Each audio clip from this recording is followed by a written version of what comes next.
And hello, everybody. I'm John O'Loughlin. Welcome to my channel. It's called McDuff Lives 2. We are still on the backup channel. Got another strike from YouTube, but that doesn't stop us. We have a backup channel, and welcome to it. And please do spread the word about our backup channel for the next 2 weeks because we got our second strike. Oh, well. Well, we persevere, and we are glad that Harley Schlanger is there in Potsdam, Germany, to persevere from your end. And this has got to been the busiest 2 or 3 days in you all's lives over there. You've been right on top of everything. You're right in the middle of it, and you're the first person in Europe that I've had a chance to talk to since this occurrence down in the provinces of Ukraine. So tell me, how does it feel to know that this big move is happening? Well, the first thing I'll say is that the German chancellor showed that he's not even Merkel without a dress. I mean, he said he was going to stand up to Biden. He was going to defend Germany's interests. And as soon as the slightest problem came up, he went running to NATO and said, we're going to shut down Nord Stream 2. And this is causing a lot of panic in Germany because the Bundeswehr, the German army, has put out reports that Germany is going to have blackouts, that if the weather gets cold again, there will be blackouts in Germany because of the shortage of electricity, because of the climate swindle. So the first thing, when you talk to someone in the street, the first thing they ask is, did you see what we had to pay for gas today? Because the gas price is now over €2 per liter. When I first moved here, it was 135. So it's been a significant jump. The second thing they talk about is, I sure hope the heat is going to be on when I get home. So they're not worried about Russian troops marching through Potsdam. Of course, they saw that, years ago. Potsdam, where I live now, is Eastern Germany. And they used to have the parades with the Russian and their fraternal brothers from the East German Democratic Republic. But no one is particularly worried about that, although I think they should be more worried that the West is playing with fire. Putin made clear that he wanted security guarantees. I don't know, John, since the last time I was on, there have been a whole series of people who were participants in the 1990 to 94 negotiations between the Soviet Union and the West, and they're all saying guarantees were made to Russia. Jack Matlock, the U.S. ambassador, who was there in the discussions with Bush, he was there with Reagan before that. Roland Dumas, the French foreign minister, who's been silent for years, came out and said, of course we gave them guarantees there would be no eastward motion in NATO. And in particular, they said NATO would not go into Eastern Germany. Well, that didn't even last 10 minutes once the wall came down. So there's a lot of people coming forward saying that Putin is right, that the West made promises, but they never kept them. And so Putin is saying, if you didn't keep the promises then, why should we trust you now? And so, there's a climate of distrust. There were some Europeans who were trying to do something. Macron, in his own typically French macho way, said he had an agreement on Minsk. He didn't, because Zelensky the Ukrainian president, wouldn't go along with it. So just so that your listeners know, the key to the Minsk Accord is that it was signed by Ukraine, Russia, France, and Germany. It came out of what was called the Normandy format, or the Normandy Four, those four countries. And it was to get a ceasefire in eastern Ukraine in 2014, 2015. And what they agreed to is that there would be a new constitution which would grant limited autonomy to the eastern Ukraine regions, the Luhansk and Donetsk, which Putin just yesterday gave recognized their independence. These are part of Ukraine, but they're a part of Ukraine which is a majority Russian ethnic. Many of the people there speak Russian. They have family and allegiances to Russia. And the hardcore right-wing nationalists in Ukraine. And when I say right-wing nationalists in Ukraine, I'm not talking about January 6th in the United States. These are real Nazis, the ones in Ukraine. They trace their lineage back to the Ukrainian SS in World War II. And some of them were part of the rat line that was allowed to escape with the Nazis that were protected by Alan Dulles. But the ones who are there today in the right sector, the Pravi sector, the Azov battalion, are on the front lines at the line of contact, the Dnieper River, looking into these two regions. These two regions have an independent parliament, each of them, Donetsk and Luhansk. And both of their parliaments sent their representatives to Moscow to appeal to Putin to protect them, because unlike what the Western media says, there have been, it went from the ceasefire that came along with the Minsk Accord was holding up pretty well until the last 2 months. But just to finish on the Minsk Accord, the main point was that the government of Ukraine was supposed to negotiate with the leaders of these two regions, which the president of Ukraine, when it was Poroshenko, refused to do. Zelensky said he would do it when he ran for president and never did. Now he's refusing to do it. He's saying that they're really Russian puppets, so he has to negotiate with Russia. Well, now he's not going to be able to negotiate because Russia just recognized them as independent republics after a vote in the Russian parliament, the Duma. So that's the backdrop to what's happening now. The question is, will Russia send in large numbers of troops, or, as Putin is saying, some peacekeepers to stop the shelling and shooting into these two republics? So from where we see things in Germany, it looks like it's not yet a war in Europe. It could be. And if it is, it comes from the Western policy of refusing to negotiate in good faith with the Russians. And I'm not saying that as a Russian apologist or a Putin apologist. I've read the documents. I've talked to some of the people who were involved in 1990. I had a meeting with one of the top aides to Helmut Kohl, who said we never would have been able to get a peaceful reunification if they thought NATO was going to come up to the borders of Russia. So, I have a certain view of this that most Americans don't. But the main point that I would make is, in the United States, you're getting wartime propaganda. The attacks on Russia, the Russia's unreasonable, Russia's making unacceptable demands. If that's the case, then John Kennedy made unacceptable demands in 1962 when he told Khrushchev to get the missiles out of Cuba. So, I think that's just a sort of the picture of what I've been working on the last few days. Wow. Well, let me reassure you that you're not alone on the energy prices. Everybody I know has got a heating bill that's been at least double of our usual heating bills this month. And you're not getting Russian natural gas either. Is that better heat? Well, no, what I'm saying is that, first of all, it's cheaper. But secondly, the prices are going up regardless of whether it's being delivered or not, because it's the spot markets that are setting the price based on the panic that there will be shortages. And so the traders are taking advantage of this. They're gouging the Europeans, they're gouging the Americans, they're gouging the South Americans. South America doesn't get a drop of gas from Russia, but they're told their prices are going up because of the crisis in Ukraine. Mm-hmm. Well,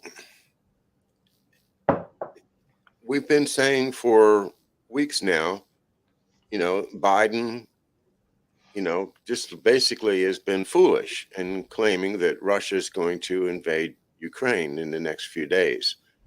Has Russia invaded Ukraine? No, but the fact of the matter is that there were provocations designed to force Russia to invade. This is one of these situations where if you provoke something often enough by saying, you're going to hit me, you're going to hit me, you're going to hit me, and you do things that make someone want to hit you, if they eventually hit you, do you then say, see, I was right? And then go back a step, because you raised the question of Biden. Maria Zakharova, who's the spokeswoman for the foreign ministry in Russia, who's a quite sharp woman, made the comment that it's clear that Biden wants Russia to invade Ukraine because of the economic problems, the political problems, the social problems, the crime problems in the United States. The Russians are very aware of the problems Biden has. And she said, this is a classic example of trying to divert attention away from your inability to solve problems. And one person I spoke to yesterday who's involved in trading with natural gas with Russia said that he believes that, as we've been talking about, the financial system is very weak, that if it crashes in the near future, they're going to blame it on Russia and not the Federal Reserve policy, not the crazy trade policy or the speculative policy, the protection of the speculators at the expense of the real economy. And I think that's a real possibility that Biden or spokespersons for Biden will say, well, if you're having a rough time economically, don't blame me, it's Russia.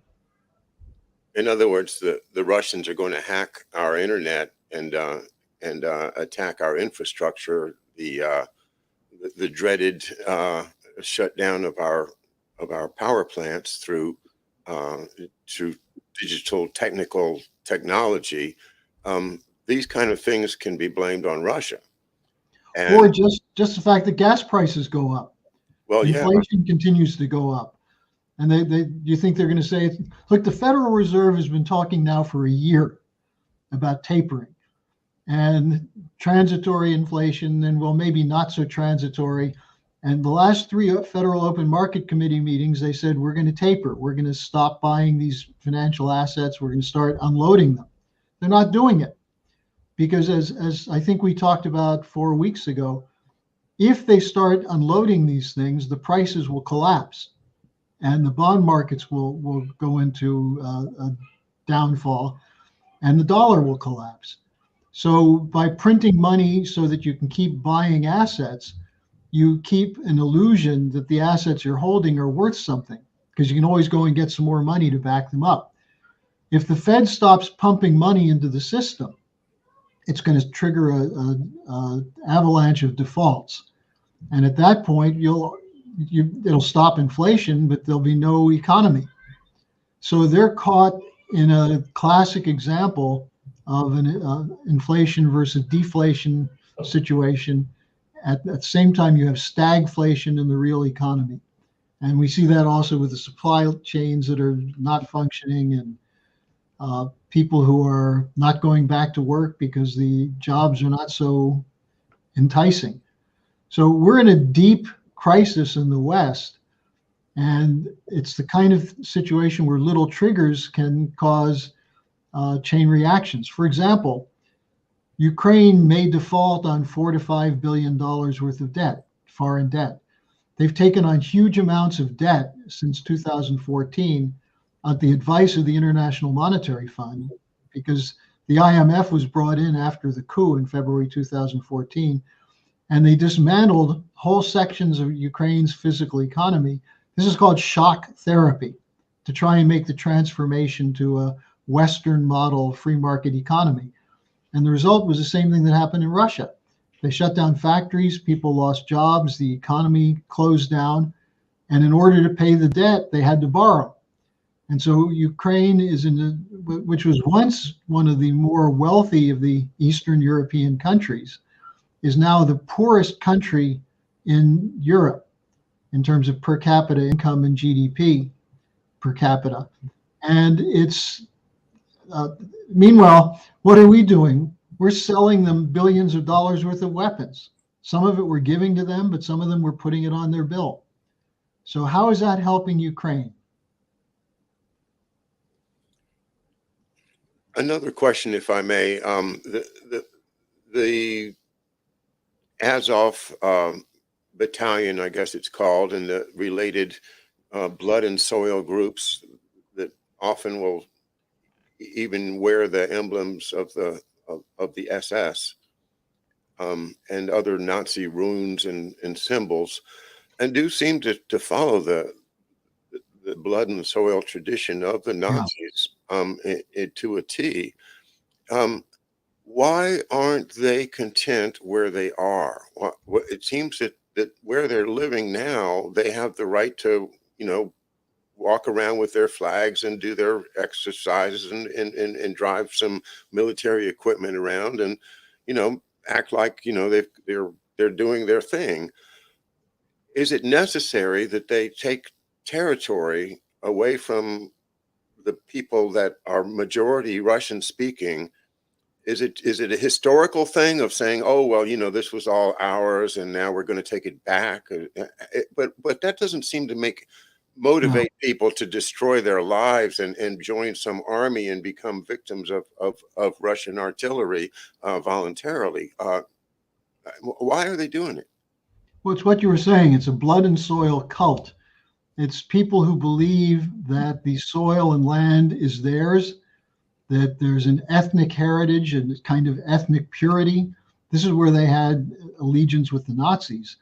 They didn't want foreign people on their soil. And by that, they meant Romanians, they meant Poles, they meant Hungarians, they meant Russians, they meant Jews.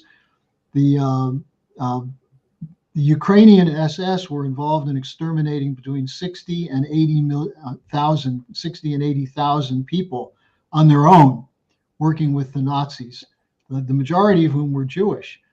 And it's interesting that the one protest about the Ukrainian government having Nazis in it comes from Israel, which is not surprising. But what about Germany? What about France? What about the US? Now, the other aspect of this is that the leader of the Azov battalion, who's now an advisor to the Secretary of Defense of Ukraine, is named Dmitry Yarosh. And there are pictures of him on the internet. You can find them. One of the things Yarosh has been saying is, don't call us Nazis. We're Ukrainian nationalists, but we are hardcore and we're going to protect our land. And these are the ones who are getting trained now by British secret services. They're working together with the Brits are sending some of their special forces into Ukraine to meet with them, talk with them about tactics. And this is where the provocations are coming from. And when the Russians call attention to this, the West says, oh, that's a false flag from Russia. Now, I find it interesting that the West is all of a sudden talking about false flags when they denied that false flags exist. They used to say that's a conspiracy theory. But now they're saying the Russians are concocting these stories. But the fact is that these units actually exist. They're trained, they're well armed, they're inside the Ukrainian Defense Forces and the security forces and inside the Defense Department. And there are reports from very credible Ukrainian sources that Zelensky himself, who's Jewish, is afraid of these guys.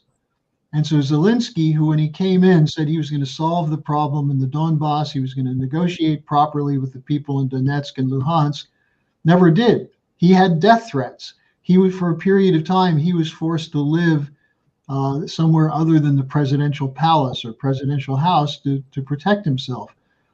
And so there's still fear in Ukraine that the agenda is being set by these people.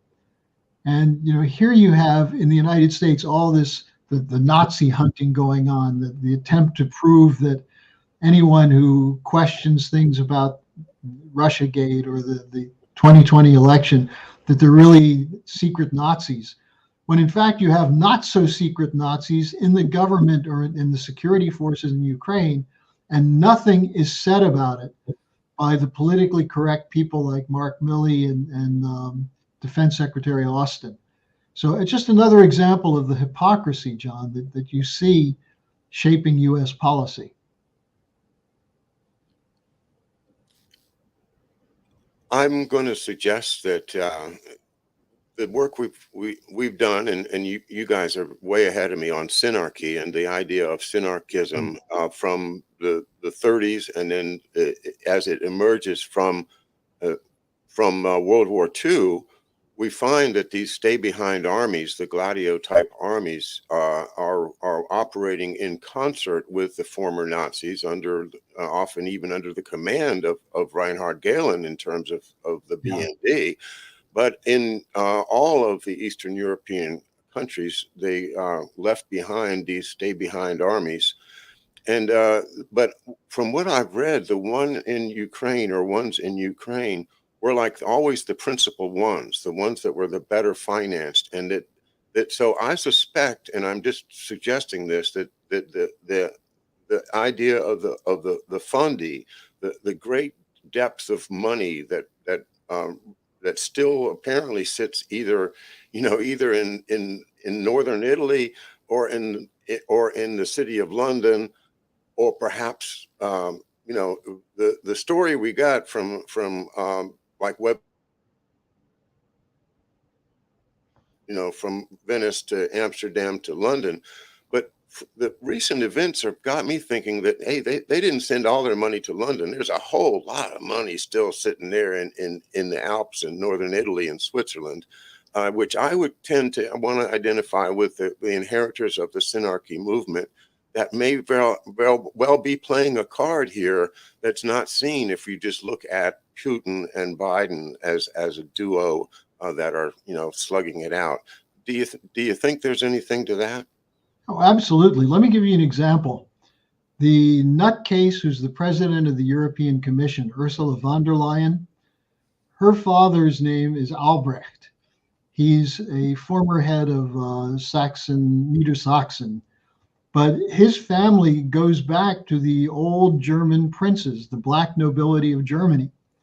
And so it's not surprising that she's there at the EU making these absurd pronouncements on behalf of the democratic alliance against the autocracy.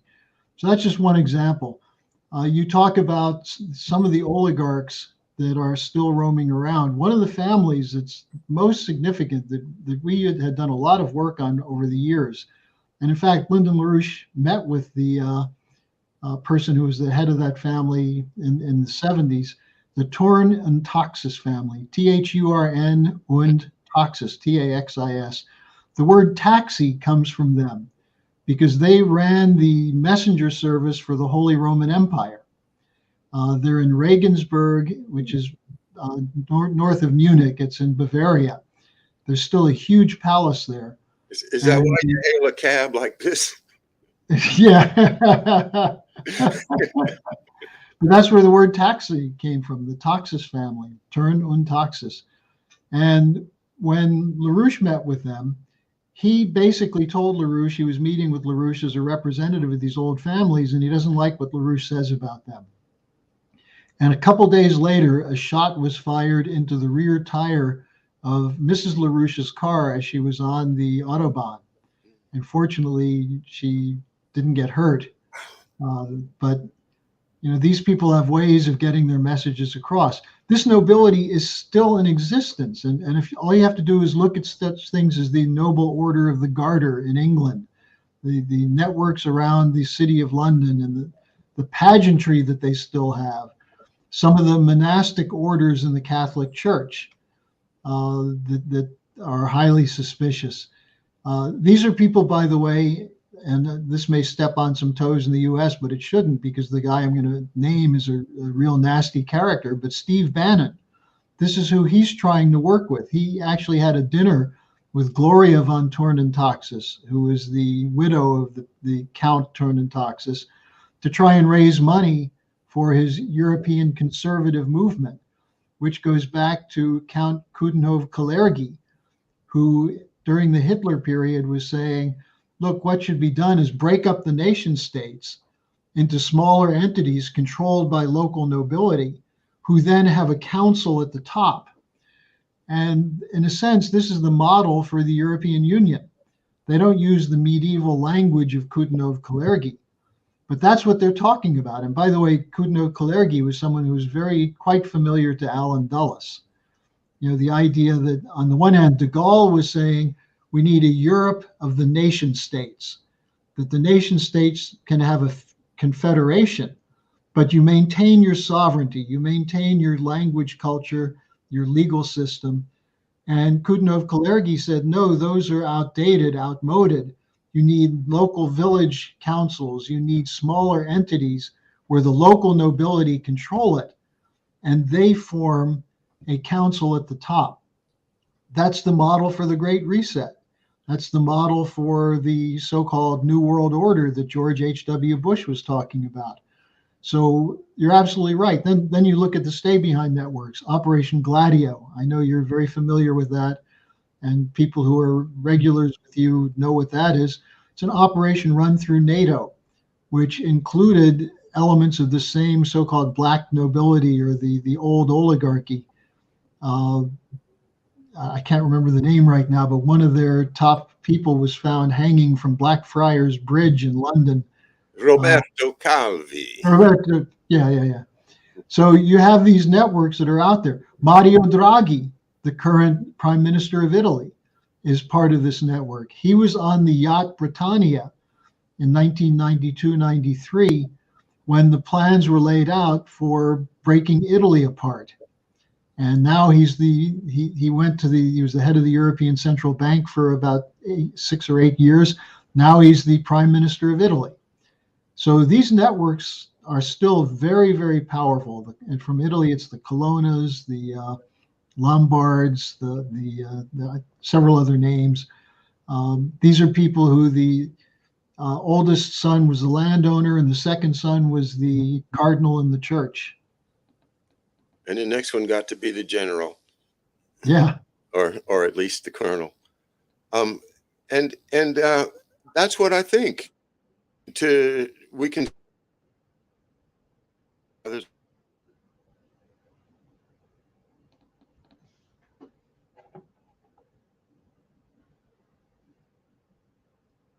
John, we lost you there.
I don't know if I'm still on, but we've temporarily seemed to have lost John's connection.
Hi. Harley, can you Okay. hear me? Yeah, I see you. Are you there? I'm here. Yeah. Can you hear me? Yeah, but your picture was frozen again. Okay. Do you know what happened? Yeah, we lost internet down here on Mystery Island. Oh, okay. It wasn't you. It wasn't Schultz, and it wasn't. Wasn't Russian cyber warfare? No, not this time. No, I get it from the other side anyway. But anyway, so we're back, and let me just make sure that could somebody tell me hello on the chat to make sure that you know we're back. Yeah, we're back. Laura says so. Hi, Laura. Well, very good. I'm sorry to have the interruption. Go ahead from where you were, if you can remember. Well, we were discussing this whole question of the role of an oligarchy in shaping these conflicts. Yeah, And besides Ukraine, the other area where they were very important were the old networks in Croatia and the Balkan area, where it was long a playground for a battle between the British and the Habsburgs. You know, the Habsburgs are one of the old families. You have all these families in Europe that still have clout. They're in Germany, they're called Grafen, the counts.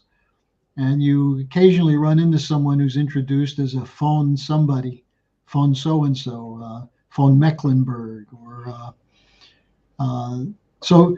And these are the old families, and they're old money, and they own land, and land in Germany is very valuable. So when you're talking about these people, these networks, they tend to send some of their family into politics and the others in international banking. So this has a lot to do with how terrible NATO is. Here's an example: Stoltenberg, the head of NATO right now, former Prime Minister of Norway. He's going to be leaving NATO soon. His term is up. He's one of the most outspoken war hawks. And you know where he's going from NATO? The head of the Bank of Norway, which is the most wealthy bank, central bank in the world because of the Norwegian petroleum, offshore petroleum production, and the small population. They've got trillions of dollars in their special state fund. So Stoltenberg is going from NATO to being the leading element in running the largest private, or it's actually private. It's called the Norwegian Central Bank, but it's a private bank.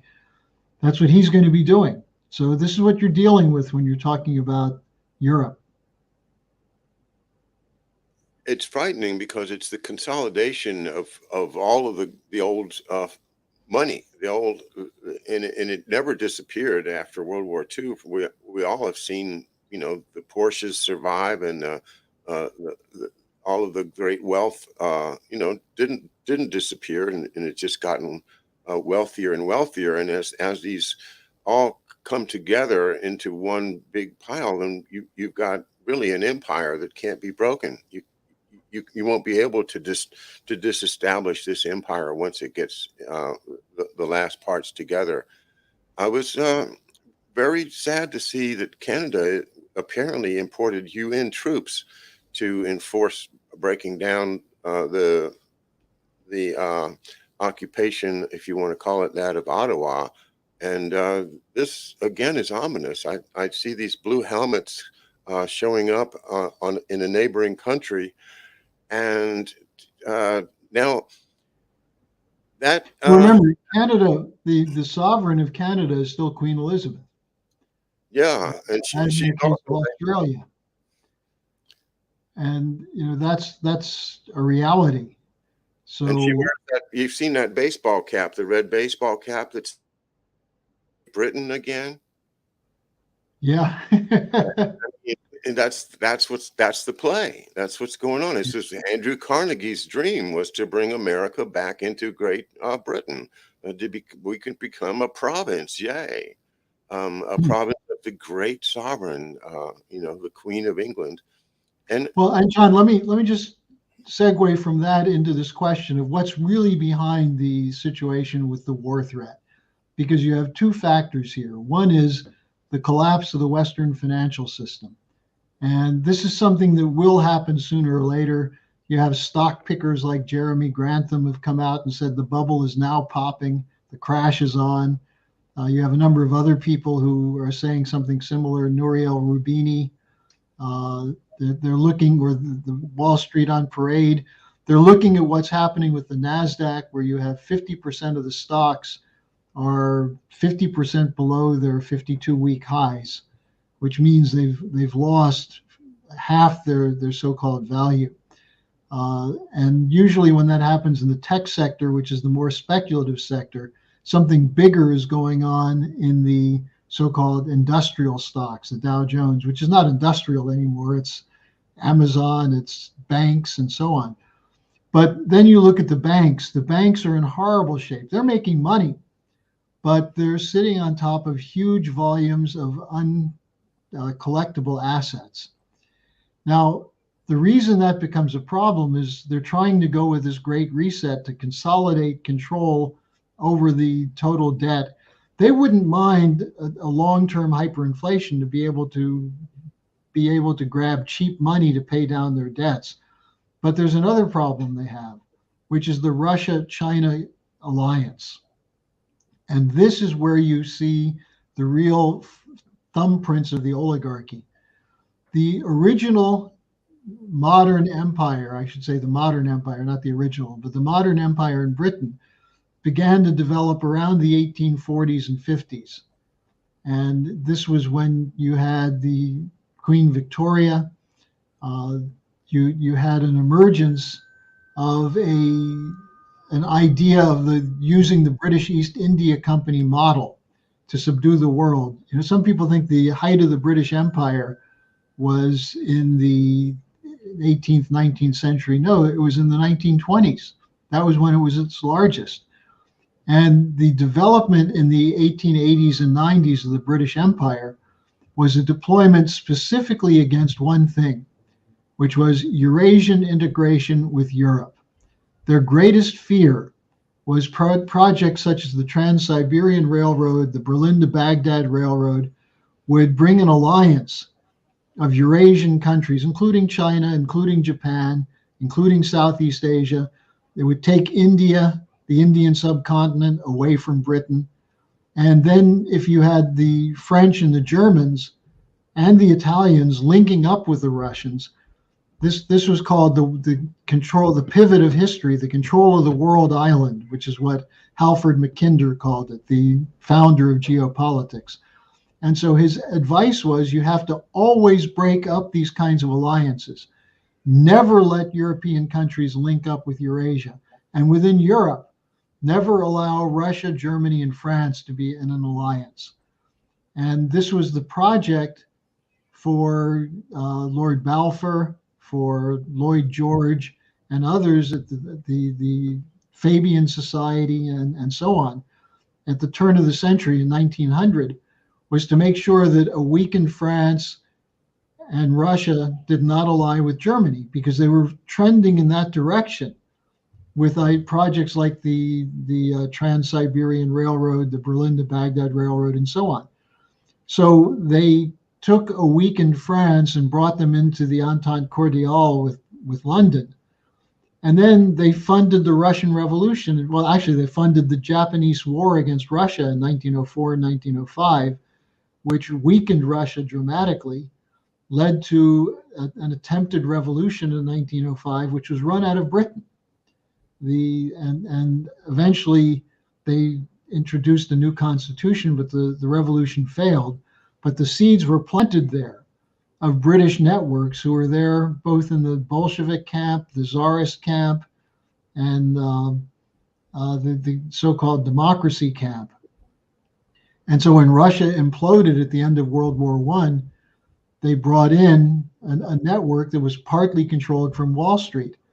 Now, it's interesting. This is the 100th anniversary of their last great threat of this emerging, which was the Rapallo Treaty in 1922, where the Soviets and the Germans Walter Rathenau was the German finance minister and foreign minister.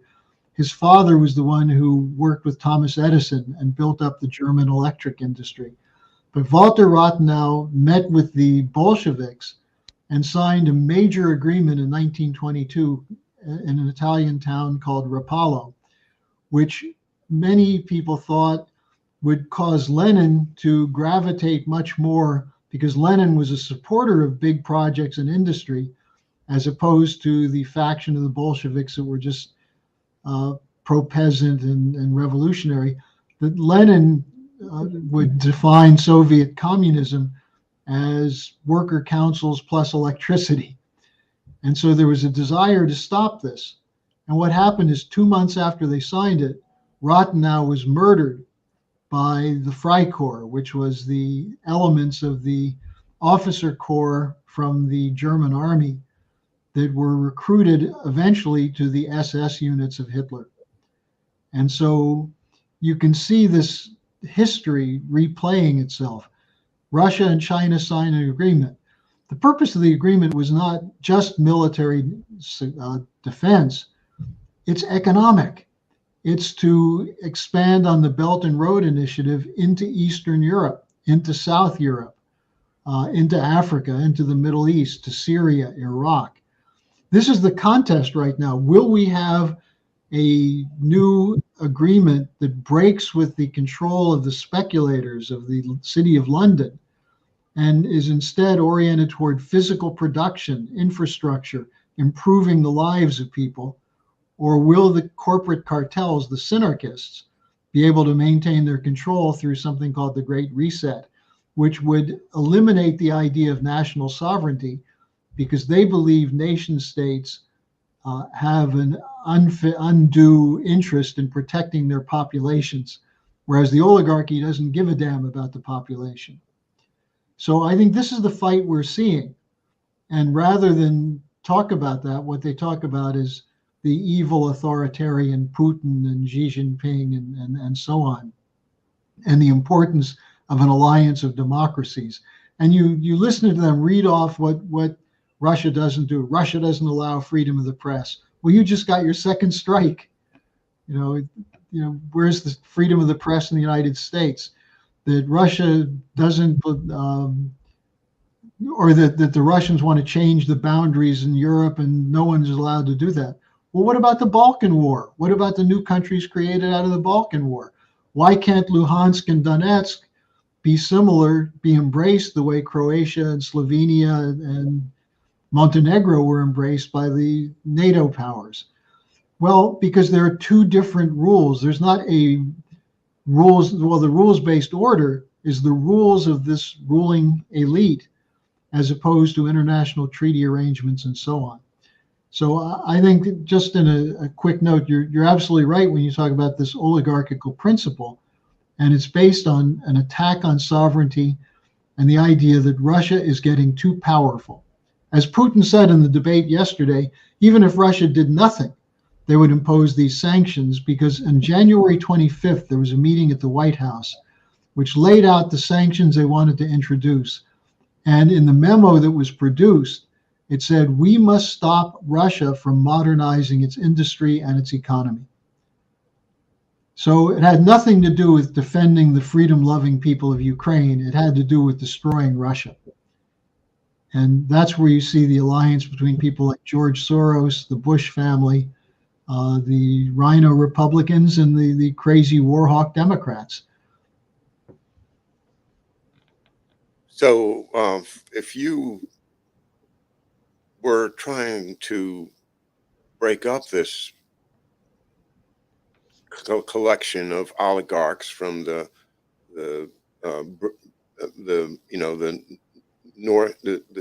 Eastern liberals to the Texas Bushes and the Coudenhove-Kalergi heirs in Europe, how would you go about it? Where's the wedge that we can use to get into this? Because I'm finding myself feeling more and more powerless every day. Well, sovereign nations can pass laws, and laws include regulations against monopolies, You know, this is the importance of some of what Franklin Roosevelt did with the Glass-Steagall bill, which took the Morgan interest down a notch, took down Citibank a notch, the Rockefeller interests a notch, not far enough, because FDR didn't touch the Federal Reserve, but he should have. Now, if you start regulating banking and take away the power of bankers to control the flow of a currency, the volume of currency that's put into circulation, and leave that to a national bank, which makes policy based on elected representatives as opposed to the interests of the private banks that own it. That's the first step. And then if you have agreements among sovereign nation states so that you have currencies that are pegged, that have fixed exchange rates, so that people like George Soros and the speculators can't come in and drive a currency up or down for the sake of their own profit. That's how a sovereign nation state should work. Now, unfortunately, much of what was done after Franklin Roosevelt was they took some of the ideas of state control, but they applied it to everything, like OSHA, the Occupational Safety and Health Administration, which had rules on what grade toilet paper you had to have in the bathrooms in factories. You know, the obsessive regulatory principles that govern building bridges and houses and everything else. You know, China can build a hospital in 5 days. It takes us 5 years to get the plans approved.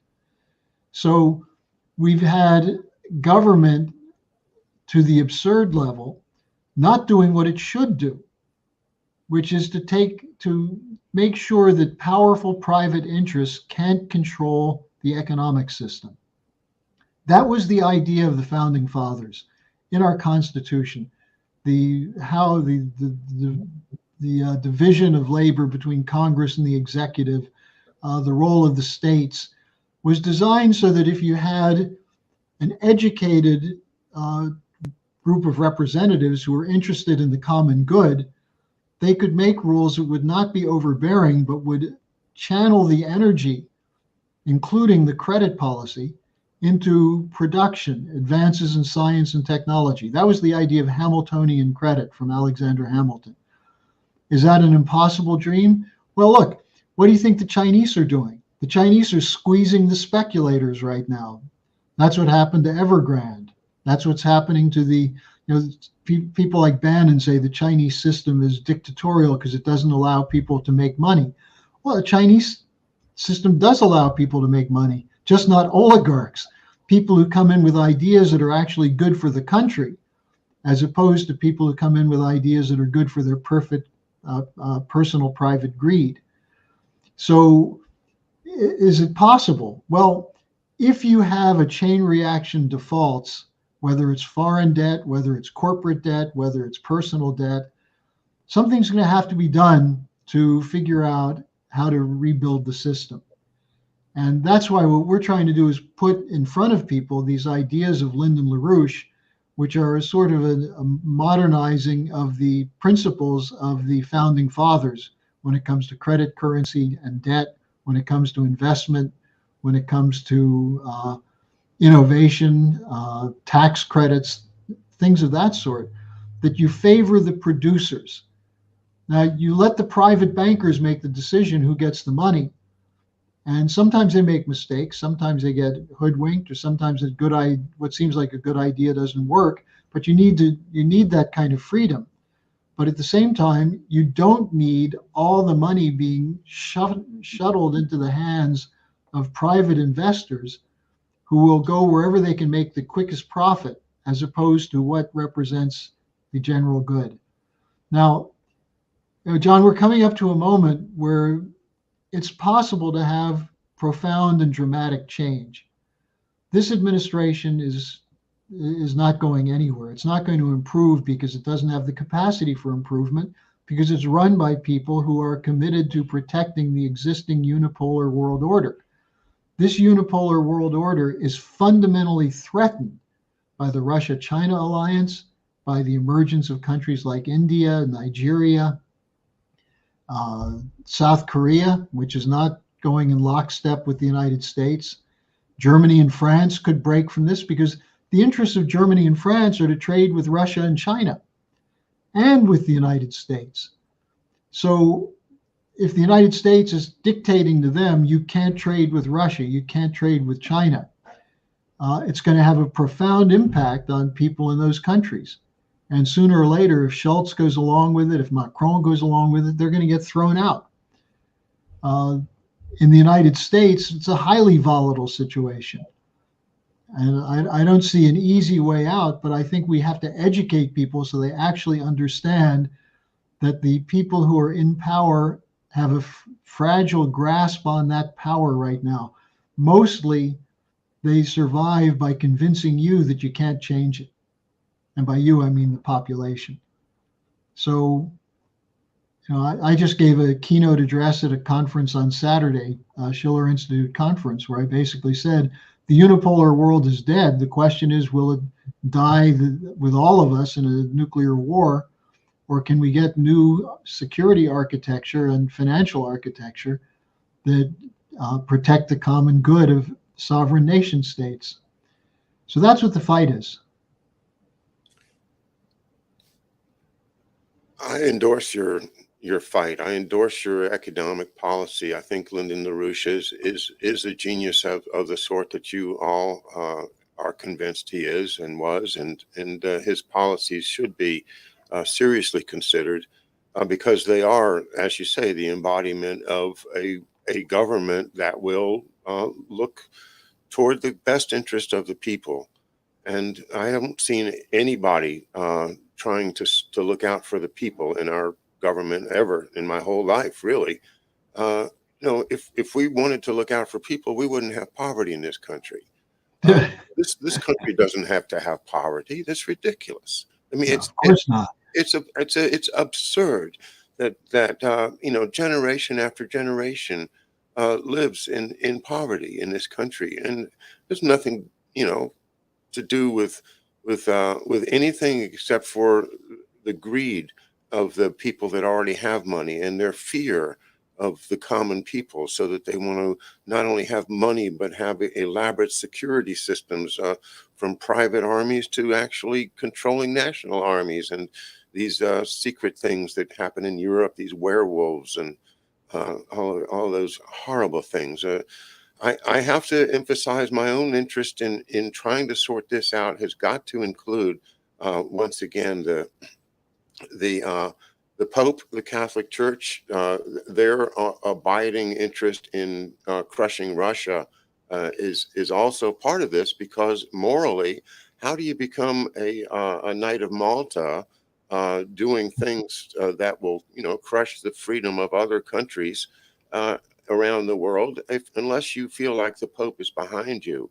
The moral. It's interesting on that, John. Yeah. The Russians' view is that the West is in the post-Christian era, and that's including the Catholic Church.